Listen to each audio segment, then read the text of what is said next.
Hello, my friend. Welcome to your sleep story.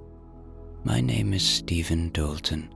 I'm an Irish storyteller, and it's my great privilege to be the voice that you listen to as you go to sleep tonight.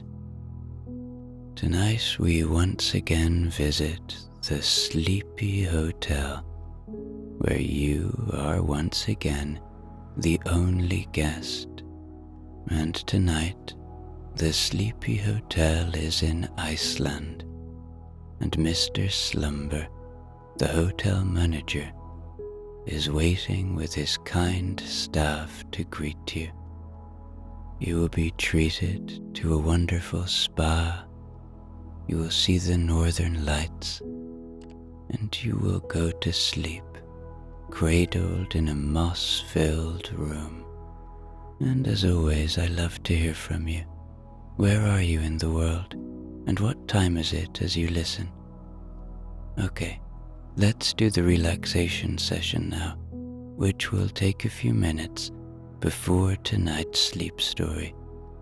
I'm going to count down from 10 to 1, and as I do, allow yourself to let go more and more.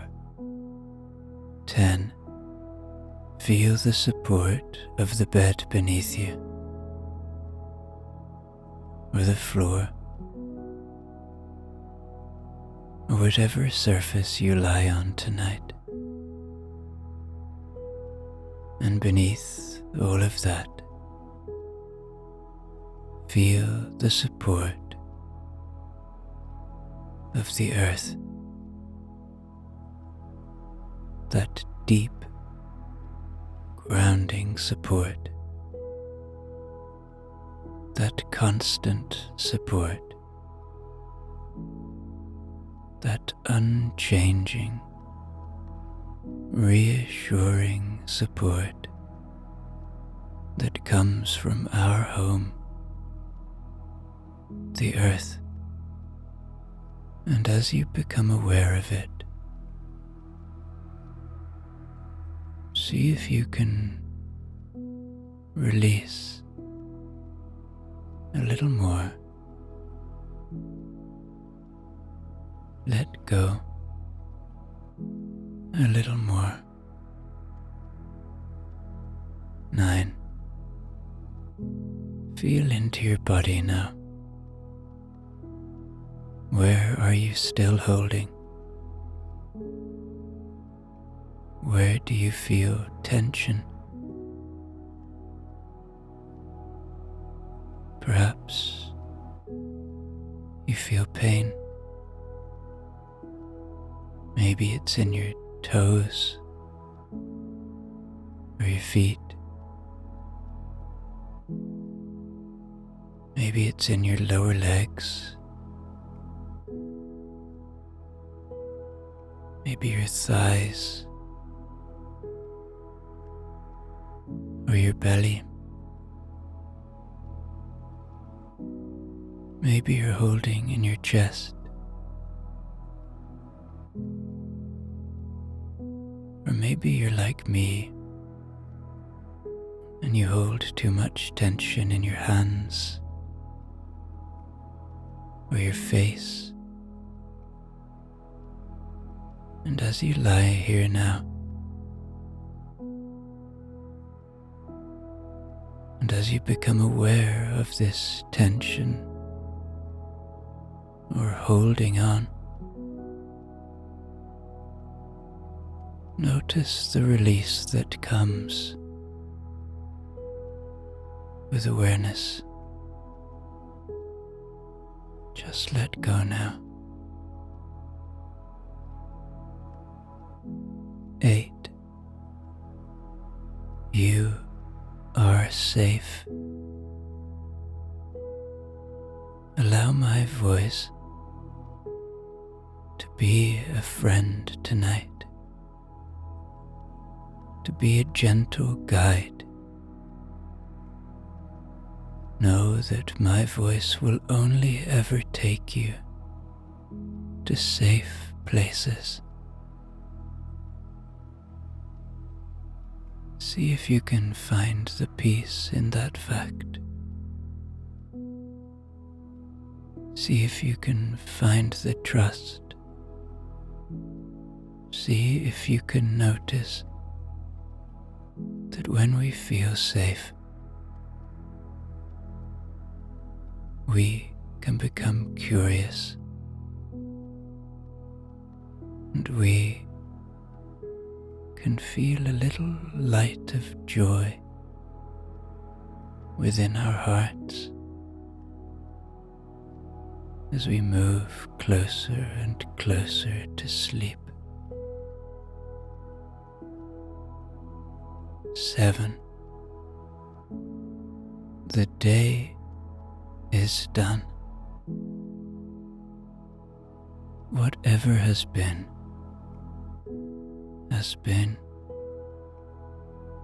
and whatever will be, will be.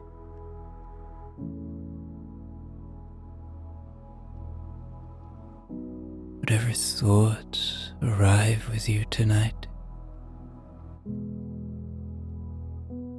just notice them for what they are. Thoughts, a part of being human, but not you. You are not your thoughts. You don't have to follow them. They don't have to lead your emotions. And so if and when they come, and they will, let them float away now, like leaves on a moonlit river, or clouds passing by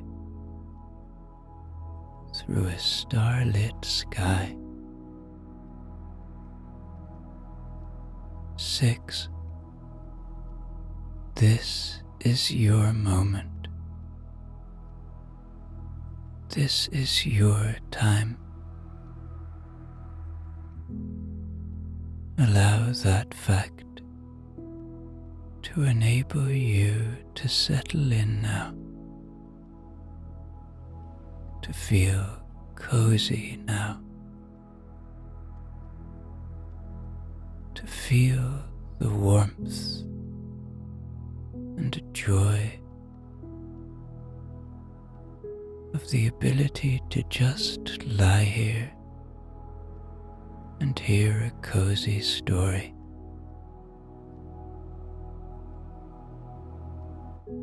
5. Peace lives within you. It is always there.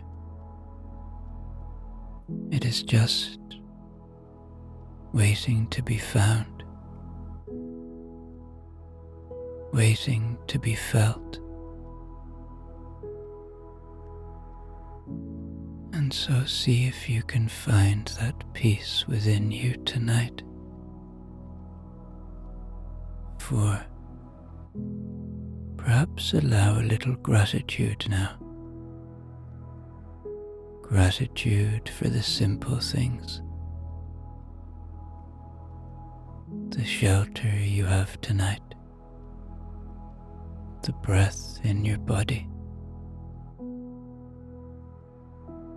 3. Begin to engage with your imagination now. Begin to see the sleepy hotel in a snowy landscape. The stars are in the sky, as are the northern lights, colorful bands of green swooshing across the sky, welcoming you to this beautiful land. 2. Checking in with your body one more time now. Your body has worked hard for you today. It's time to give it rest. And one,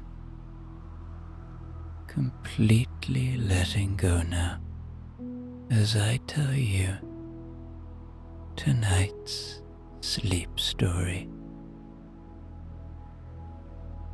There is a hotel at the end of the world, and it has set its heart on you. You won't find it on any map. You can check atlases, globes, snow-splotched road signs, and even one of those travel blogs written by people who claim to have done a country in 48 hours. Nothing. The hotel has a habit of not being where it isn't wanted, and only being where it is very wanted. And tonight, quite wonderfully, it wants you.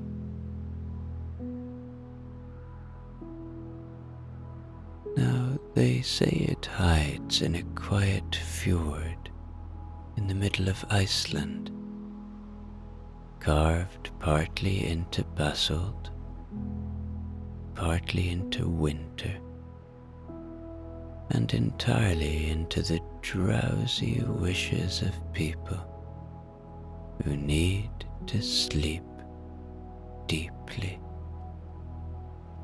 The best kind of sleep. It's always winter here, by the way, but not the mean, nose-pinching version. It's the hush, soft kind.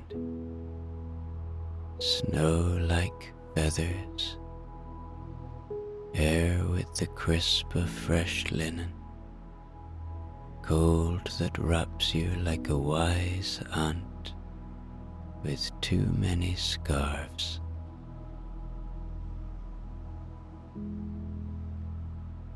You are the only guest, not just the only guest tonight, the only guest that the hotel has decided to exist for right now. Everything you'll see is for you. Every door knows your name.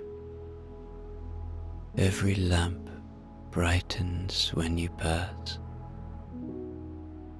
Even the floor seems to lift a little, proud to carry you down its warm corridors. Your journey is in quiet. A snow coach, sleek, white, and humming like a cat, glides along the ridge road, with lanterns glowing orange against the pale.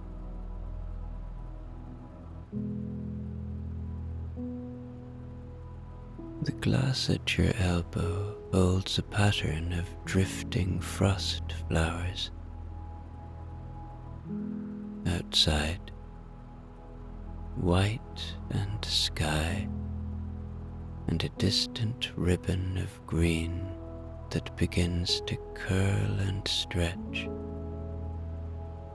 as if the night is practicing a slow dance just for you. The snow coach does not jump or jolt.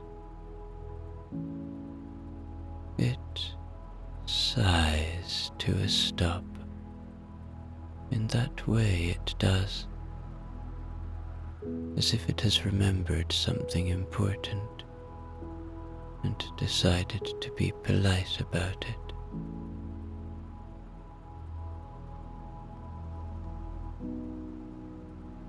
The driver door opens with a swish. A tall figure steps into the lantern light, under an umbrella the color of midnight wool. The cardigan, oh, the cardigan, could make entire villages feel safe. Icelandic knit, sturdy and soft, patterned in silver and sky blue.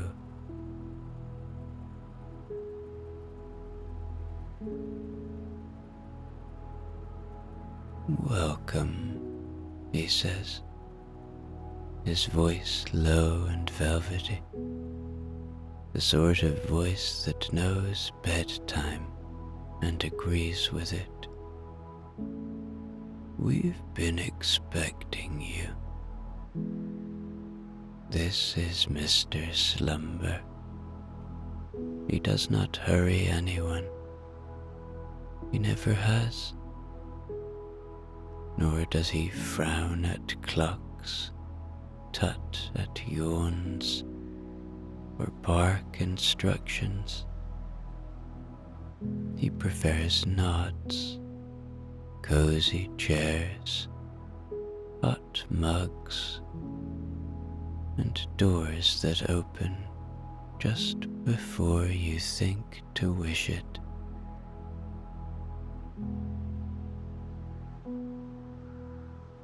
He offers his arm.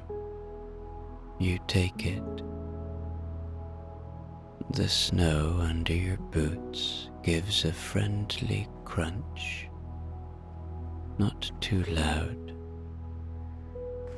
The wind holds its breath. The umbrella leans your way, as if it knows your head is worth keeping dry. And the two of you cross to the front doors, which swing inward.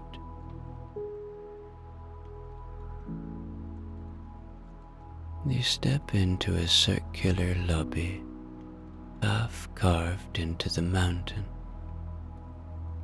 all warm glow and soft edges.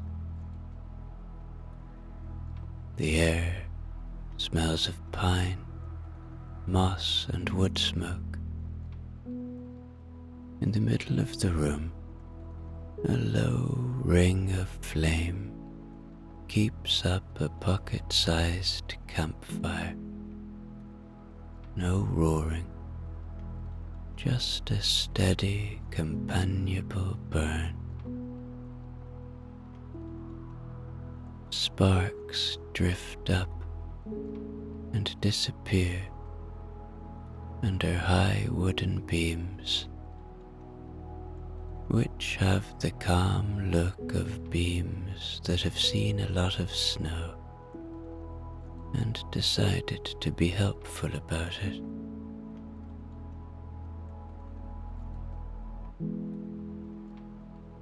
The floor, by the way, is warm, properly warm. Volcanic stone heated from the large, thoughtful earth below.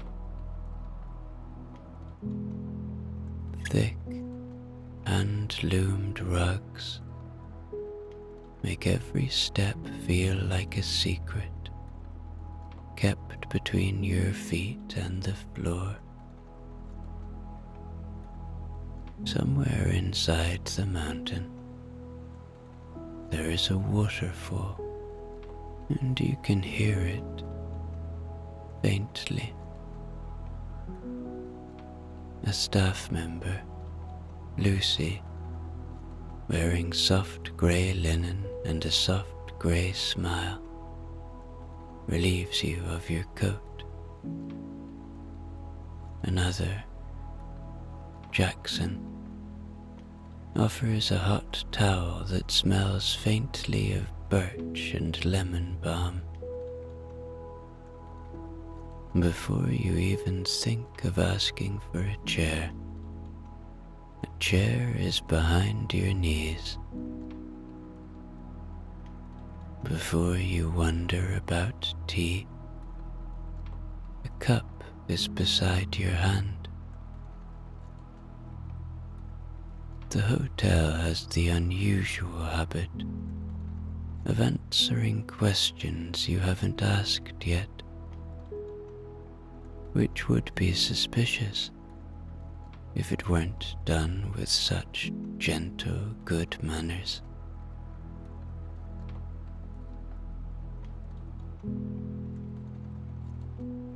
Mr. Slumber gestures to the fire bench.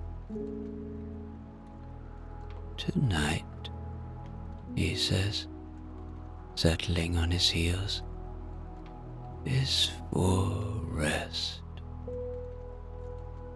And there is no better place for it than here."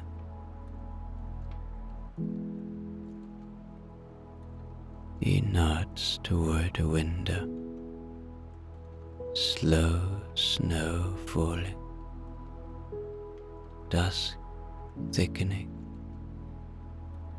the green ribbon in the sky widening into long, languid bands. The northern lights, they call it. "You will visit 3 rooms," he says, as if unwrapping a present. "The glacier spring for warmth, the library of ember for story, and the moss room for sleep."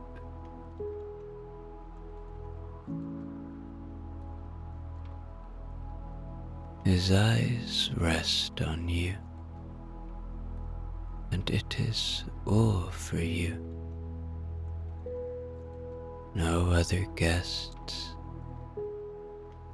no distractions, only what you need.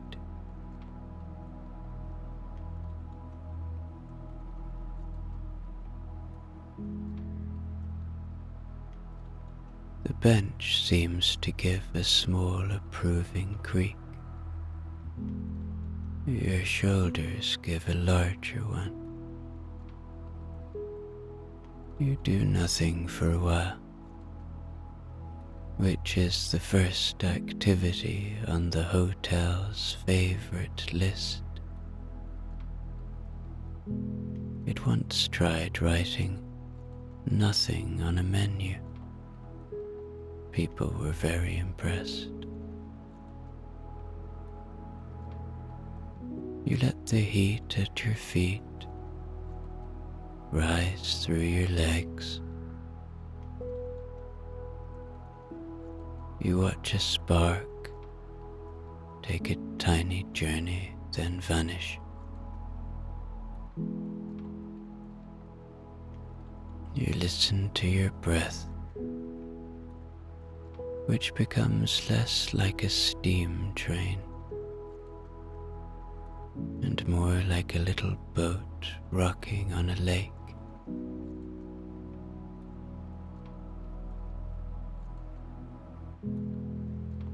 When your body, not the clock, says, "Ready now," Mr. Slumber returns, footsteps barely mumbling on the warm stone. "Your next stop," he says, offering a robe that could be mistaken for a cloud on holiday, "is where ice and fire shake hands."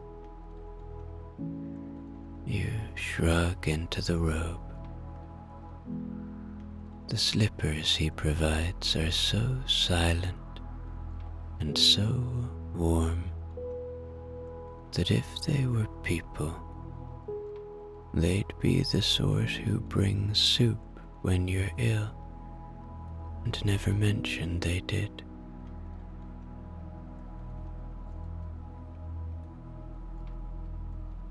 The corridor you follow curves like a friendly arm around the mountain's ribs. Narrow windows cut into the rock offer sly glances at the night, the northern lights widening and settling in long green folds, the cliff faces dark and steady. You come to a wooden door etched with runes that look as if they were carved by a patient person with a wise knife. Mr. Slumber opens it with a nod that suggests after you, and also faintly, just you. The outside air brushes your cheeks. It is cool, yes, but not scalding. The path is sheltered, lit by small lamps set into the stone, like little suns that forgot to grow up.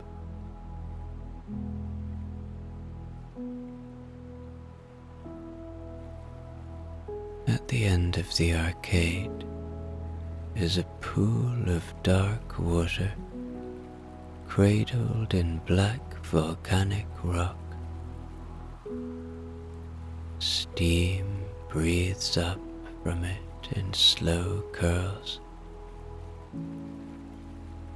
Snow drifts down from the night, lands on your hair, and apparently changes its mind. The whole scene is that very particular kind of delicious. Warm below, cool above, quiet all around.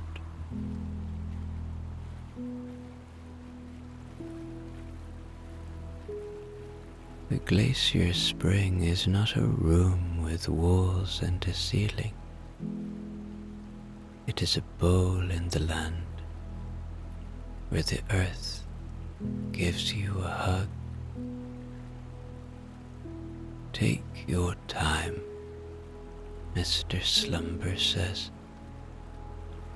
Let the water hold you. Everything else can wait.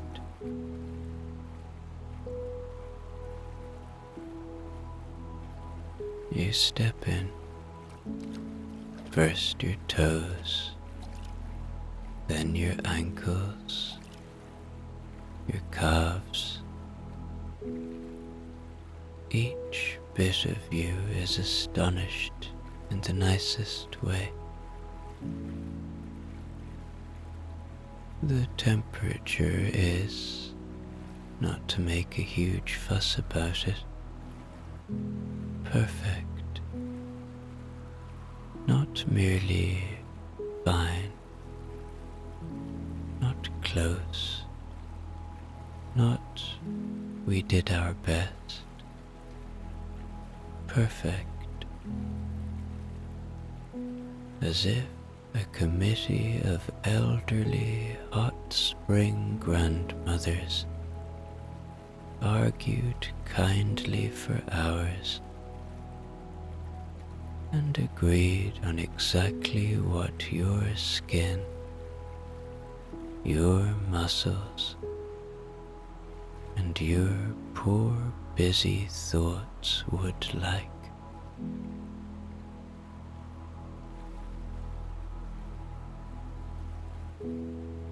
You float. Of course you do. Your arms drift at your sides like sleepy oars. Steam threads around your shoulders and draws little shapes on the night. The sky above turns into a theater. The aurora stretches long and slow, swaying in time with your breath.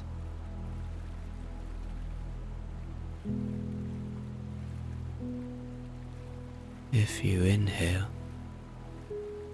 the green seems to widen. When you exhale, it softens again, as though whoever is in charge of nights decided to sync their show with you.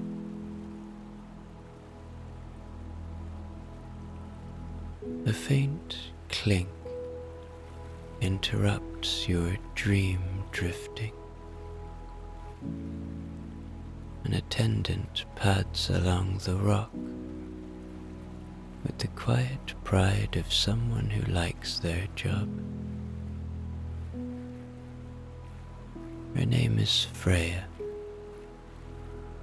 She carries a wooden tray bearing a small handcrafted cup. She kneels to offer it.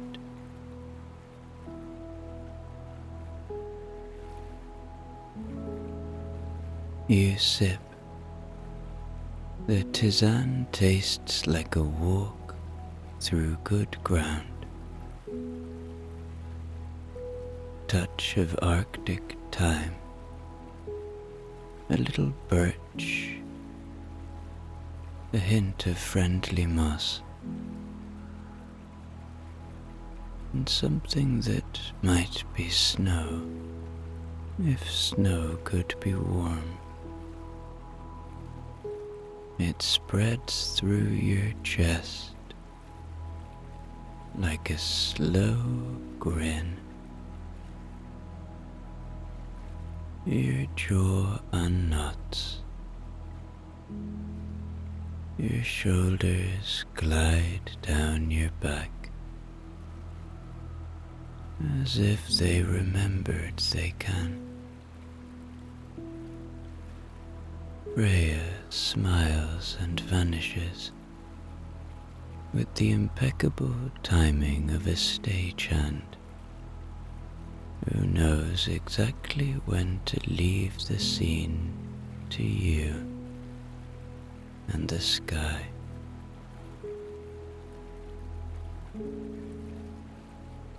Water sounds happen. A small lick against the rock. A hush where steam meets snow. A faraway whiff of wind between cliffs. The world decides to be a blur. Warmth, light, night, you.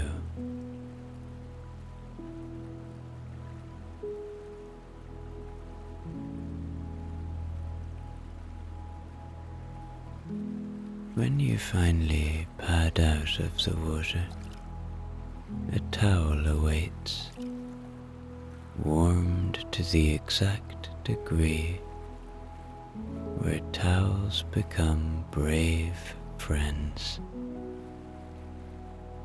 The slippers are back, pretending they never left. Beside a bell wrapped in blue wool, tiny runes wink like understanding eyebrows. You ring. The sound is round and friendly.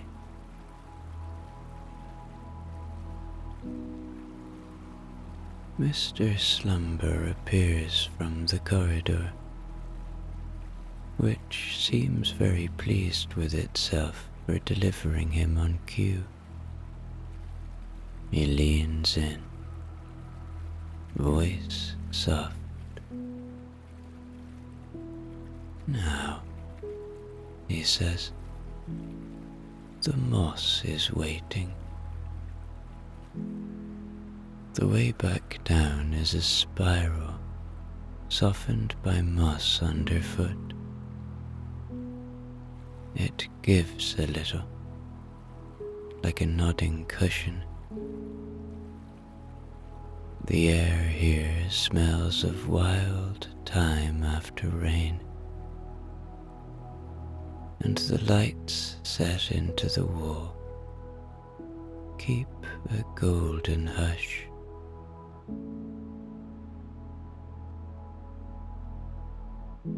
Mr. Slumber opens a door made of driftwood and stone that seems to remember the sea and the mountain at the same time. You arrive in the moss room. The walls curve inward, and every surface, floor, ceiling, friendly rounded stone, is covered in thick moss, deep green and silver pale where the firelight touches it. The room feels old in the most welcoming way, like a burrow kept by a kindly giant who loves naps.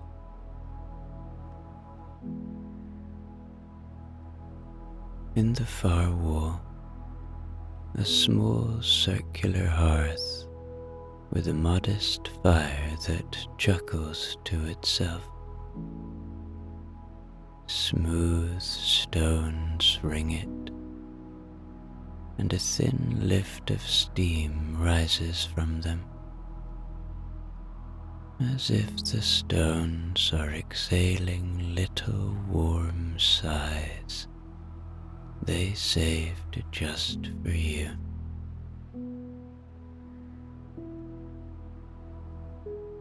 At the center is your bed. Actually, bed feels too flat a word. This is a nest, built by someone who understands that sleep is not a task. It is a place.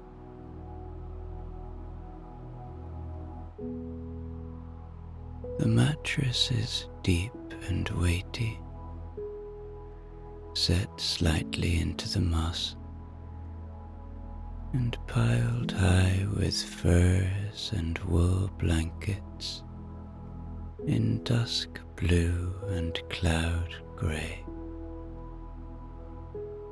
Pillows of various sizes nestle all around,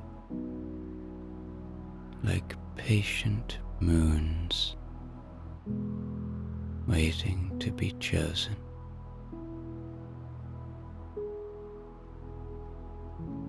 Above, the ceiling forms a gentle dome,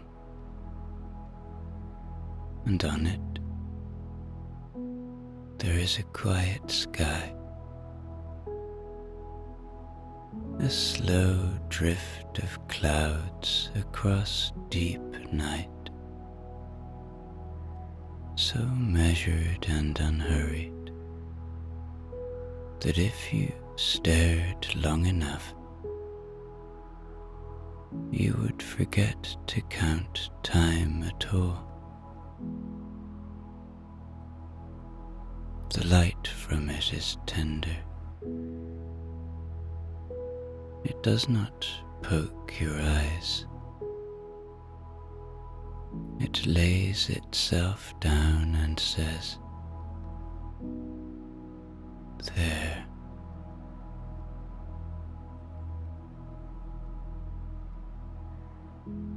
Mr. Slumber crosses to a small alcove where a low table waits. He lights a stone lamp. Its glow is barely bigger than a cautious candle,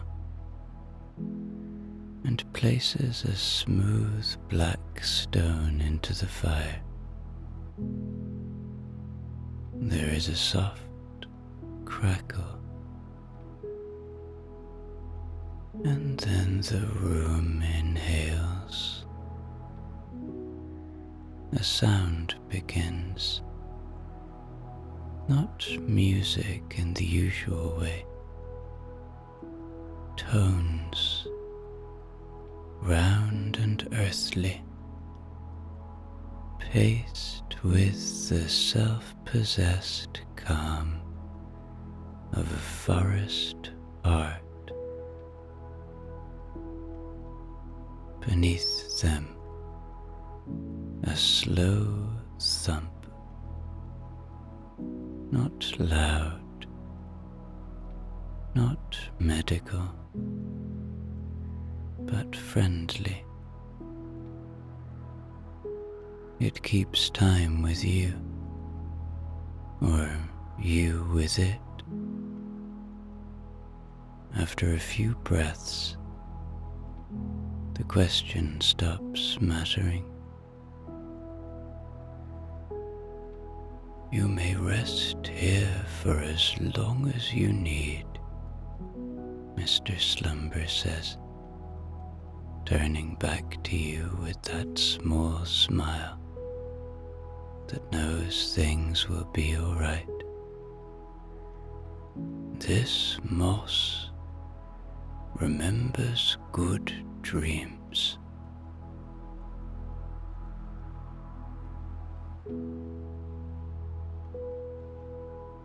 He draws the heavy wool curtain across the doorway and leaves, as though the room itself asked him to. The lamp hums in its quiet corner. The fire shuffles its red into orange. You climb into the nest, and the nest meets you. It has been expecting your shape. The blankets hold your edges. The pillow under your head exhales, the way a friend does when you finally sit down beside them.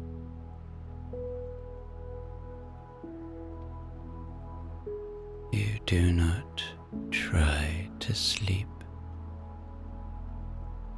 Trying is banned here.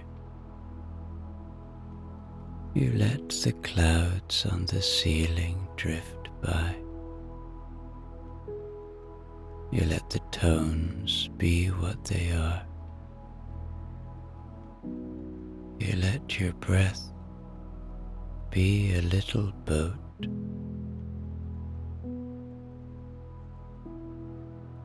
You drift.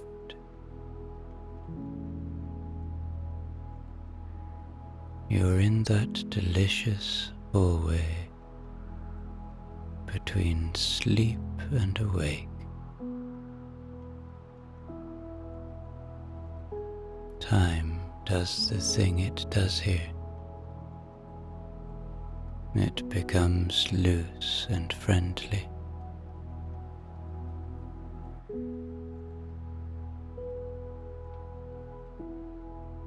This moss room rounds off the sharp bits. It presses your thoughts until they are smooth as sea stones, and then hands them back with a kiss on top.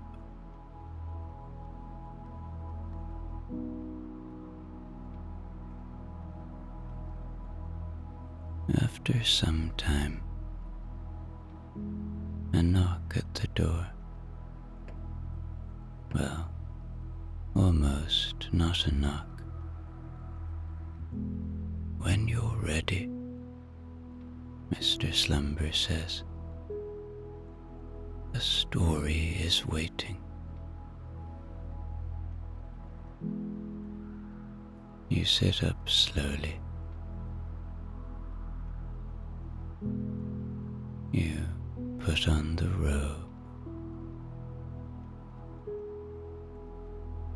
The slippers are warm again. The ceiling sky has changed to a field of stars that look pleased to be there.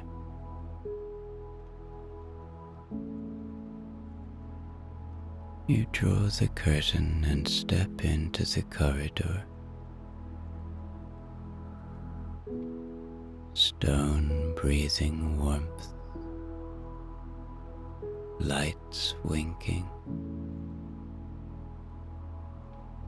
You follow a beautiful scent to the dream library of ice and ember. Imagine a room lined from floor to ceiling with honey-colored shelves packed with books, some fat and cracked with age, some smooth and modern, with letters that glow faintly on the spine.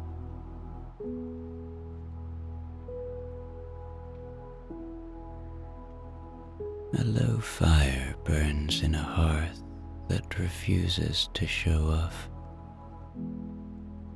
though it would win any contest for best comforting glow.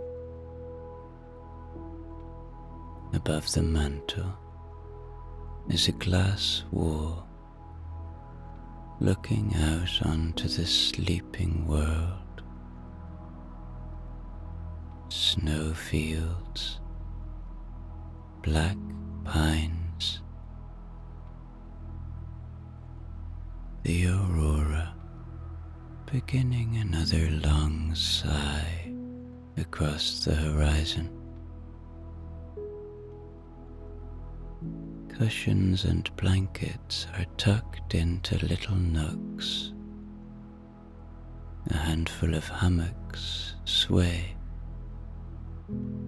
as if they are thinking about crossing a slow river. In a high-backed chair by the fire sits an elderly reader with thick spectacles and a blanket folded on his lap.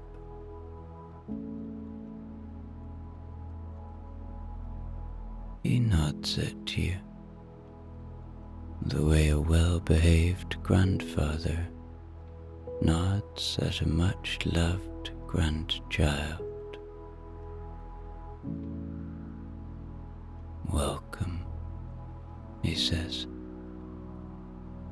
Tonight's story is yours. Mr. Slumber sweeps an arm toward the shelves. Any book you see, you may have. It will be read aloud with care.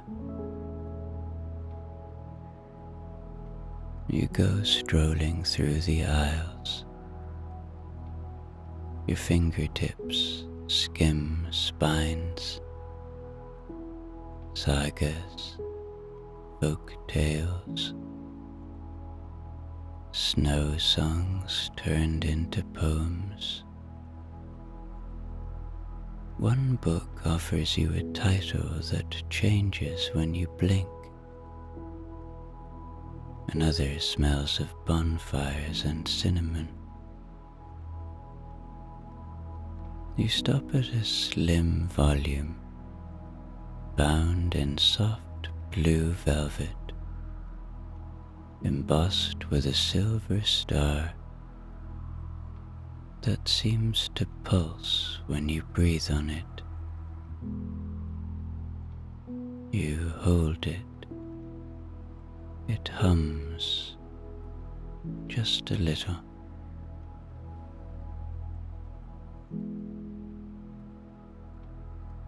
You bring the book to the reader. He lifts it with the caution of someone picking up a sleeping bird. An excellent choice, he says. He adjusts his spectacles. Somewhere a page turns itself to the beginning. You choose a hammock. It cradles you. A blanket is tucked around your knees, and a moon-shaped pillow is slid behind your head.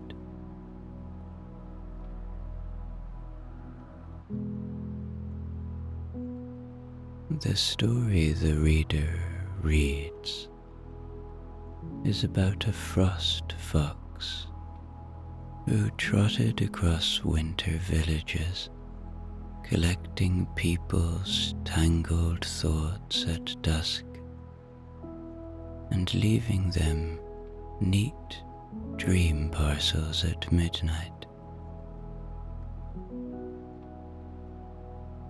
The fox's tail left silver letters on the snow,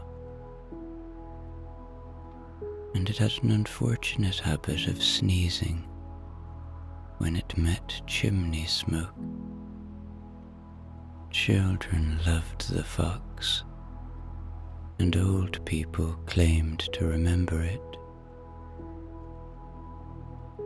The reader takes you through it with long pauses, where a person's breath cannot help but slow down. You fall into the rhythm without trying. Your eyes grow heavy.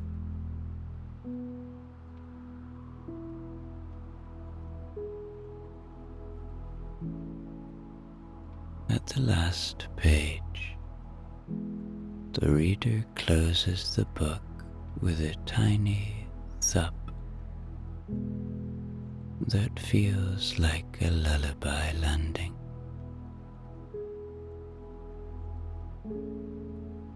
He looks over his spectacles, a smile nesting in the corners of his eyes. "It's time," he says, and doesn't need to say what for.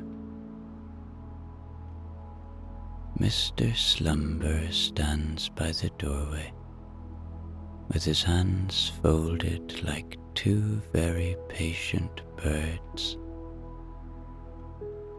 You follow him out.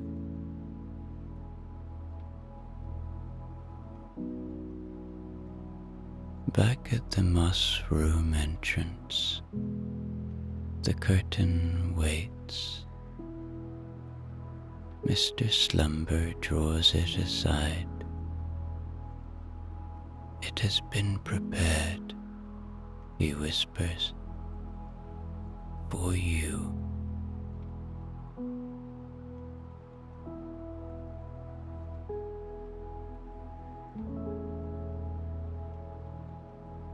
Inside, the fire has settled above the nest. The ceiling shows the long green bands drifting again. The blankets are turned down, as if a careful person has made a petal of the top layer. And beside the pillow sits a small ceramic cup, warm milk with honey and spruce tip.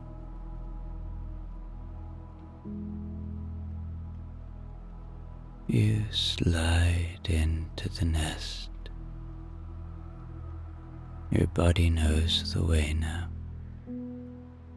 The mattress hugs you. The pillow shapes itself with a small sigh that seems to say, "There, there."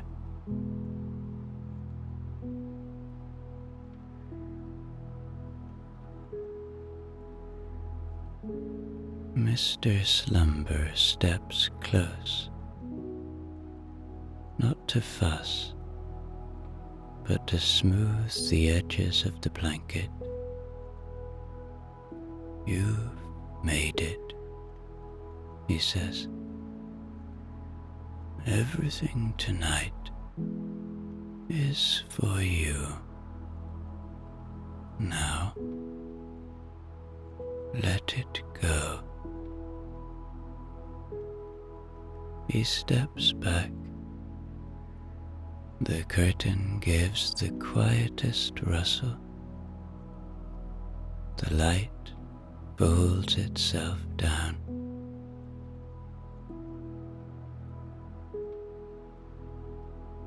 Just before the last thought loses interest and wanders off, you hear a whisper, "Good night." Then nothing. Not an empty nothing. The full kind. The kind that holds you. And you sleep.